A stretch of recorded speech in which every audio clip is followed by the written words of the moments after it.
Hi everybody, it's Sabrina Fritts, and I just needed to talk to somebody on my mountaintop here as I'm still processing some of the things that have happened the last couple of days. And you know, I was writing about it yesterday and realized I just really enjoy talking and getting to that place of connectedness with others. And I want to thank you for being one of my near and dear friends that want to take some time to listen to what I have to say and go through some of this very emotional time that we were having here. And you know, Friday morning I woke up, I was on Orcas Island in the San Juans, the Pacific Northwest, with my dear friend, colleague, Christine Upchurch, writing our book proposal for Authenticity Rising, and had a wonderful week co-creating and gaining clarity and doing a lot of healing, expanding by a lifetime. The growth and expansion in 1 week was equivalent to a lifetime of learning and fond memories, and I just love her to death. And I was lying in bed on Friday morning and I was appreciating all that because the sun wasn't shining, there was a little bit of fog, and I wasn't really needing to go outside in the rain to walk. I could just get into alignment through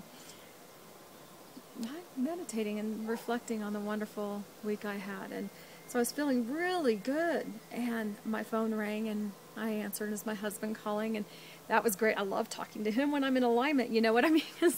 We have great conversations then, and so we're talking about our day's plans and, you know, how much we miss each other and everything. And he mentioned a business idea he had, so I thought I should look more information up on the computer, and I pulled up my laptop and Facebook opened up and updated.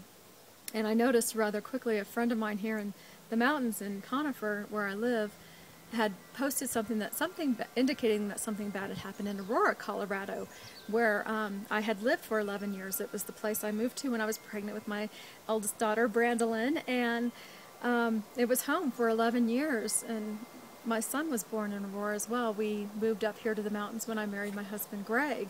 We wanted a smaller community, and Aurora was becoming known for its gang violence, and it wasn't necessarily safe, in my opinion, to have a family there. And I was also very fear-based at that time in my life.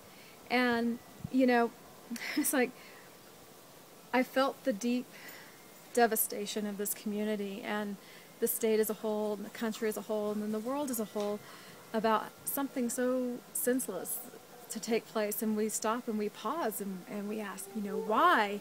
And that question, there's Kyra, that question can never be answered. We'll never know why. But things like that do happen. And oh my goodness, I tell you, I am so grateful for the fact that we have those powerful teachers that sacrificed their life, that said, I'm going to remind people that this is all they have right here, right now, in this moment when your dogs are barking at the people walking down the street. You know, this is all we have. And it's all perfect and it's all divine, and we have to make sure we take as much joy from that experience every moment of our life as we can, because there are no guarantees. And I wasn't feeling a lot of despair for the victims per se, because the ones that they're killed, because they're fine, they're eternal, and so I was okay with that. But I felt this sense, and I was like, all I can do is provide healing and love and compassion for all concerned, the shooter, everyone. And I really got into that place again of just holding them at the highest light I could. And I ended up going up to Christine's room, and she was awake in bed, and she was also, you know, in a good state of alignment as well. And I proceeded to inform her and tell her what I knew about the event. And she asked if I knew anyone, and I didn't feel like I did know anyone, but yet I know them all. They're all me. And I just felt that, you know, it's like Colorado again, really? This is a beautiful state, and why are we so known for our tragedies? Do we have an activated vibration that, you know, creates these experiences? What's the cause? You know, why? And again, you'll never know the answer to it all. But processing all this stuff, and then I go out onto Facebook to post some uplifting things, because I know people become really devastated very quickly, and you know, turn on the news and can't take their eyes off of it, and that's all that information that they keep inundating themselves with, and they quit taking care of themselves, like putting their oxygen mask on, so to speak. And so I was on Facebook and I saw someone post something about if there had been somebody with a concealed weapon permit in the theater, then this could have been prevented. And I'm just like, oh my God, really? Seriously? And this person indicates that they're a Christian. And I'm like, wow, I'm kind of curious. What weapon would Jesus choose? I thought he taught, thou shalt not kill. I thought that it was turn the other cheek. Lay yourself down as a lamb. You do not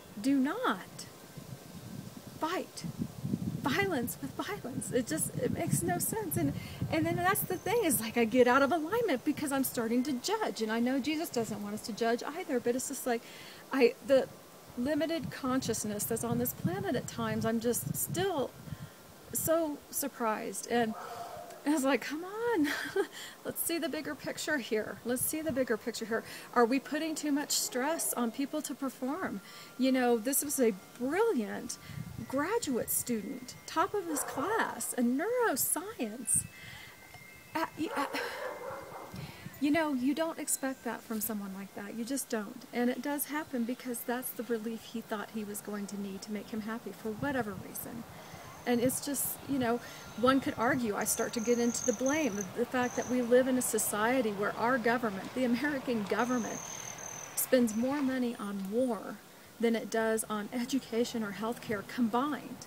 And so our priorities in this country are backwards, but yet they keep us suppressed and in such fear that we think that we have to conceal weapons and carry them into our restaurants, into our theaters.